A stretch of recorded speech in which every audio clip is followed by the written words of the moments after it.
Hello, welcome to another edition of the Dr. Mark Foster radio show from the Mark Foster Network at www.markfoster.net.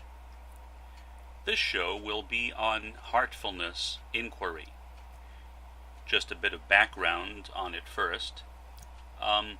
Heartfulness inquiry is basically an attempt at combining the basic idea of Buddhist mindfulness with a more heart-centered approach.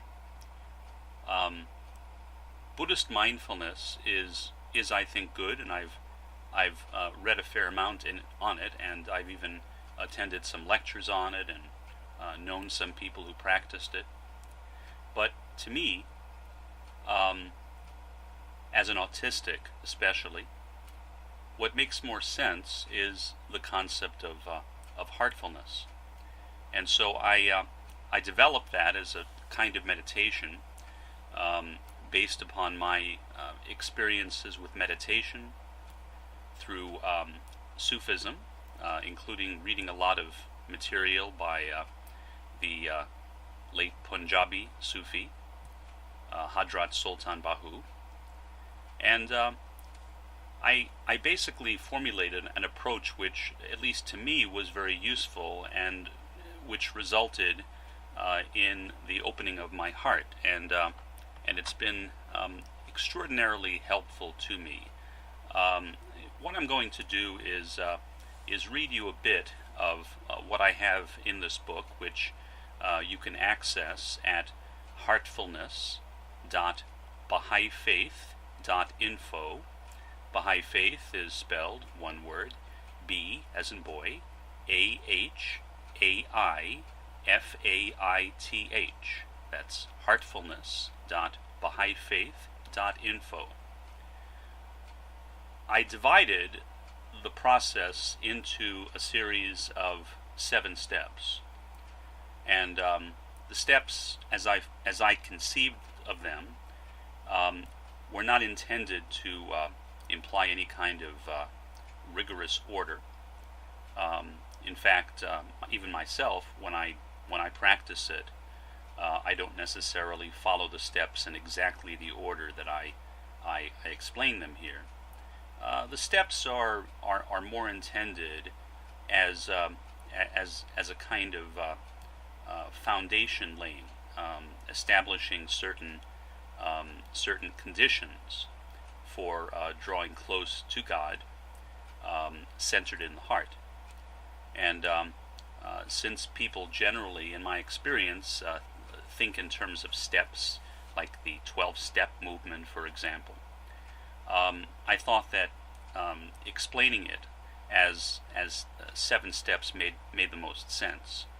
I'll read you now the very beginning of what I have here under the 7 steps, and then talk about what the 7 steps are. Meditation, or deepening, is entering into a relationship with attributes or qualities which we can identify by name.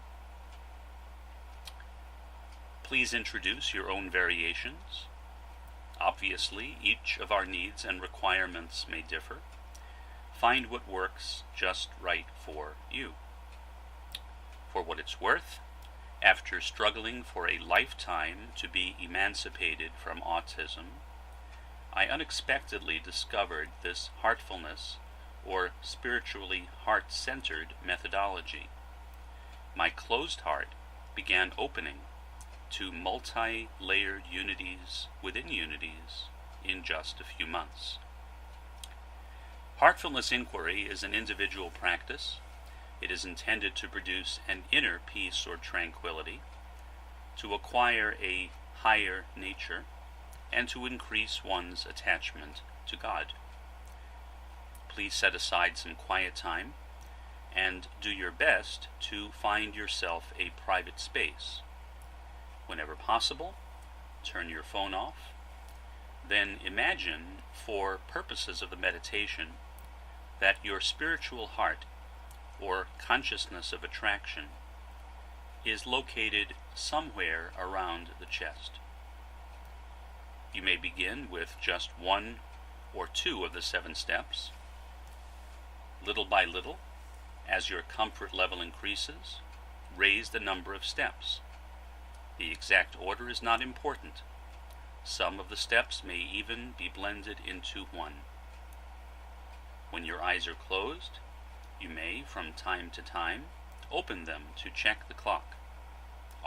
Alarms, which can obviously be distracting, are best avoided. All right then. The first step is heartfulness, and my suggestion is that in practicing this meditation to continuously try to develop a kind of heart-centered awareness of your body and your surroundings in the moment, moment by moment. Try to be aware of your surroundings centered in your heart. The objective, ideally, is to purify your creative stream of consciousness. In other words, the thoughts that are flowing out of your mind, filtered through your heart. Be receptive to it. However, refuse to think negatively. Try to avoid any kind of pessimistic thinking, or thinking like, oh, I know this won't work for me. Or try to avoid focusing on the problems that you may have, and focus instead on trying to overcome them. If any distractions arise, just quietly return to the meditation. I advocate or suggest that in the first step that you release your muscles, one by one, tighten them and release them. You might also try touching yourself a few times on your forehead. That is an approach commonly used for hypnotic induction. It's a way of becoming centered and more suggestible. And even practicing some type of movement, including dancing and hatha yoga, are beneficial for some people. I personally don't do that myself, but I know some people find that to be beneficial. Generally, I just lay down on my back. For instance, in addition, you might try loosely cupping one or both hands, facing upwards. Then, if you like, you can join together the thumb and one of the other fingers. In Buddhism, that is called a mudra. Then you can be heartfully aware of your pulse. Now, ideally, I suggest that you find a place where you are not likely to be disturbed. In other words, a place where there are not a lot of kids roaming around, making noise, likely to walk into the room. Take your phone off the hook. Try to avoid any kind of distraction. If there are any background noises, welcome them, but at the same time, try not to concentrate on them. There is, of course, a difference between any kinds of sense impressions that we get and how we react to them, such as by being annoyed. It is possible, if one is really focused, to be aware that there are various distractions, but simply not to focus on them. I must admit that I have not found that to be a possibility generally in my case. Hopefully that may change at some point.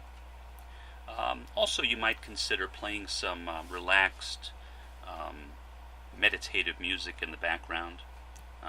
The technical term for that is sonic driving. Sonic referring to audio, driving referring to something that is motivating you. And find something that is relaxing to you, some kind of mood music or classical music, not something that is going to rile you up, get you excited, but something that is going to relax you. Okay, second step. prayer. My recommendation is to concentrate on prayer, whether silent, recited, or chanted. And again, because meditation can amplify your emotions and sensations, it is really, really, really important to create a positive and devotional attitude as the heart is opened. When you are in a very suggestible state, if you start thinking negatively, then you may find yourself becoming more negative because you are in that suggestible state. So, try to avoid any kind of negative thinking. When you pray, that is obviously between you and the being you are praying to. I have given a few suggestions of names like God, Parent, Source, Light, Holy Other, Beloved, Eternal, Thou, Cosmic Force, or the 12-step term, which I personally don't care much for, but I know some people do, Higher Power. The unity of God, as I see it, is the unity of the prophets. You can speak to that unity, the God center, the essence of God, in the name of any prophet, including God's greatest name for this age, but also for all eternity, Baha'u'llah, the glory of God. As you are praying, try to pour out and surrender your heart. Make the prayer not only reading texts, but also sharing your own feelings, your joys, your hopes, your sorrows. Imagine that you're having a very loving conversation with your dearest and most trusted friend. If you need to unburden your heart, it is best, I think, to avoid any kind of gossip or slander or backbiting. Instead, unburden your heart to God, to Baha'u'llah, or to whoever is the object of your prayer. In addition, you can pray to others, I think. I don't think prayer is limited to God. Prayer is spiritual communion. I frequently, for example, will pray to people who make up what I call my spiritual family, which includes my spiritual mother, Elizabeth Thomas, my guardian angel, Hadrat Sultan Bahu, my parents, my actual birth parents, as well as a variety of other people that I actually have a list that I put on the wall of people that I consider to be my spiritual family. But whatever, just pray to anybody, ask them to intercede for you, and of course pray for them as well. Prayer can be two ways. It's a spirit of communion which is established with another soul or souls. As I see it, when you love other beings, you can know, see, and understand them. So that's my suggestion. Third step, watchful remembrance. Now this is one of the options. Which is another kind of remembrance, is another option. So this is not something which I consider to be essential to heartfulness meditation, although it is what I do. Usually, I generally do not do the other kind of remembrance that I will discuss after this, but again, that is completely up to you what you find as being beneficial. With this type of watchful remembrance, the basic idea is repeating some type of word, kind of like a mantra. But remembrance is a translation of the Arabic word zikr, and it's the remembrance of God. The Baha'i House of Worship is called a mashrek al-azkar, which is, azkar is the plural of zikr, so it's the dawning place of the remembrances of God. But just repeat that word over and over again. On the other hand, don't try to focus. trying to focus can be stressful. Instead, just focus on it as much as you possibly can. At the same time, imagine that you are chanting love songs to your best beloved. This activity of watchful remembrance can actually flow into prayer, and the other way around as well. I suggest keeping your eyes closed, rolled up slightly or left open, if you wish, while staring at some fixed object. Before beginning and when you end, rest quietly for a few moments or a few minutes with your eyes shut. Obviously, if you're driving or engaged in some other kind of hazardous activity, this is probably not a good thing to do. Although obviously, use your own discretion, but I certainly would not recommend doing this in any kind of focused sense when you're driving. Creative thinking, including solutions to problems that have occurred to you, may come to you during the remembrance. Don't try to suppress them. If you have negative thoughts, just bring your mind back to the remembrance. And then there are a variety of other things that I suggest as possibilities, including imagining the remembrance together with your heart. And again, the heart as centered in somewhere in your chest. Conducting your own inner orchestras or choruses. Although in my case, I found that did not work out too well. As somebody with OCD, that the OCD seemed to take over, so that was not very useful for me. So I don't do that anymore. But some people might find that helpful. Before beginning and when ending, briefly rest and relax with your eyes shut, but at the same time remain open to your stream of consciousness only at the end of the forceless remembrance. Again, this is the alternative to watchful remembrance. So for the most part, you're not focusing on your stream of consciousness. You are just not really focusing on anything. This technique is perhaps similar to what is practiced in TM. To my understanding, I have never studied TM, so I have no direct knowledge of it. All that I know about TM, I know from secondary sources. So I can't say whether it is and how close it is to TM, but my understanding is that in TM something similar to this is done. But I make no claim that it has anything to do with TM. In fact, I suggest if you want to learn TM, study TM.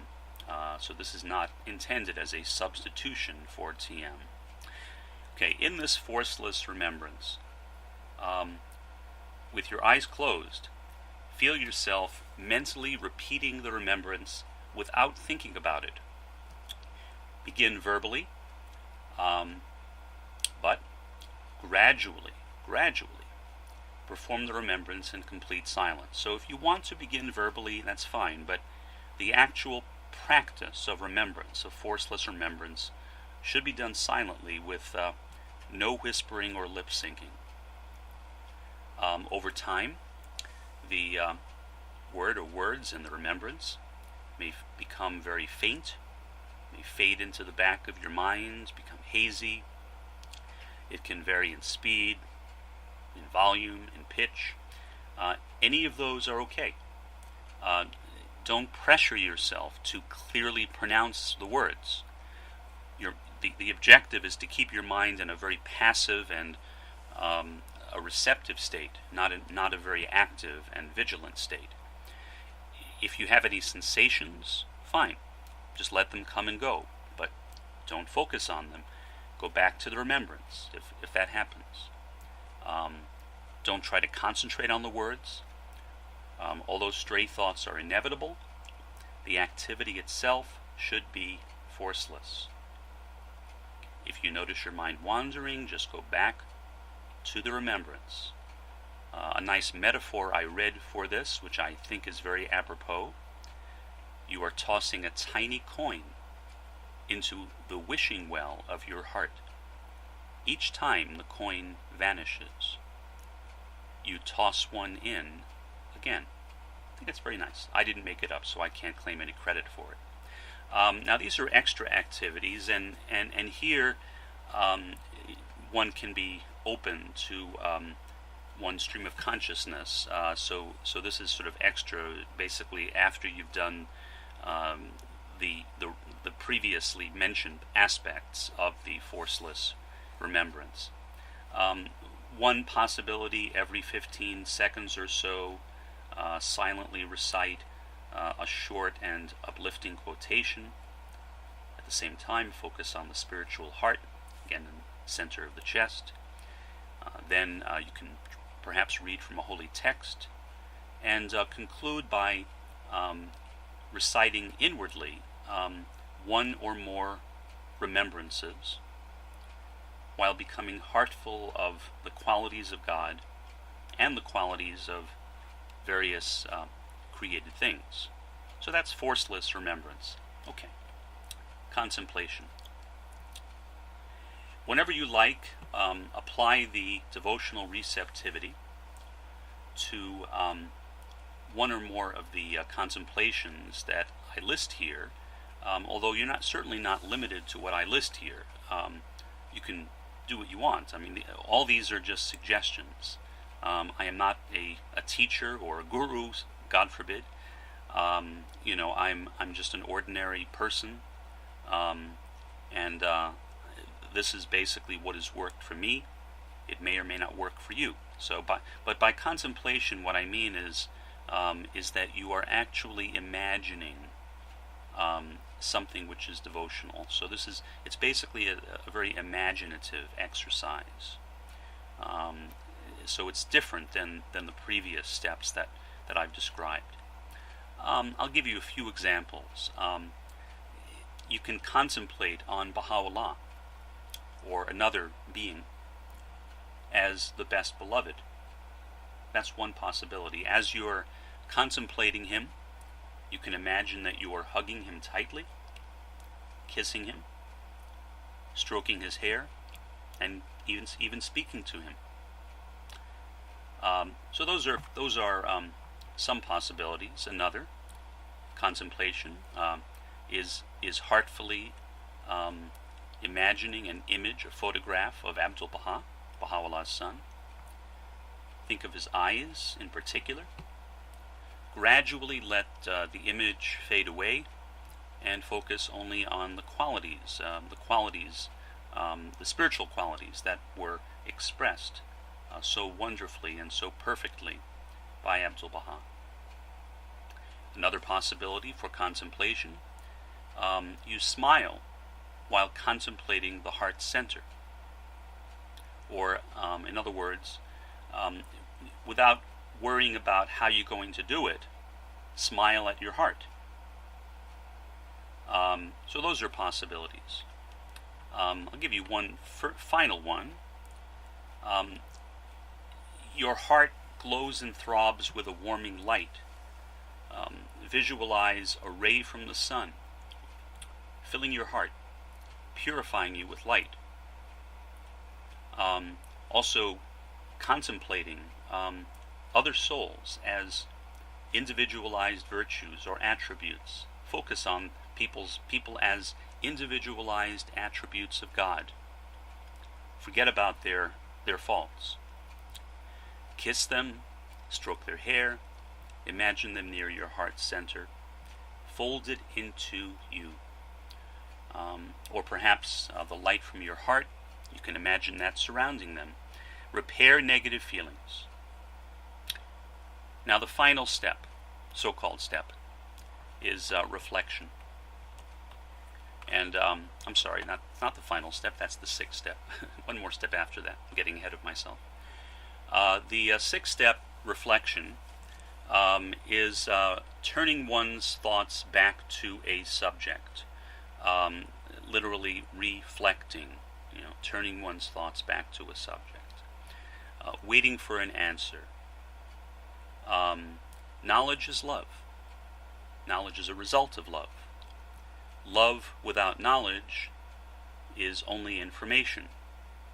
It's not real knowledge. Possibilities of ways to reflect. Blogging. Autobiographical writing. Poetry. Writing poetry. Any of those things can be helpful to some people in developing that power of reflection or focused thought. Now, finally, service, the seventh step. We are created to be servants. Abdu'l-Baha, the servant of Baha, the servant of Baha'u'llah, of the light, the glory of God. He was and is our perfect exemplar, remains our perfect exemplar from the Supreme Concourse, from the Abha Kingdom. And that is our highest station, literally. I mean, that is the highest station we can attain, is to become a true servant of others. So I suggest that one acts heartfully and intentionally, not just out of habit. The way one serves God, ultimately, I think, is by serving His servants. Now, serving does not mean being a doormat. Service and being servile are not the same thing. Doesn't mean that you do whatever somebody else wants you to do. It means that you're focusing on trying to meet the needs of others, not to give people whatever they want.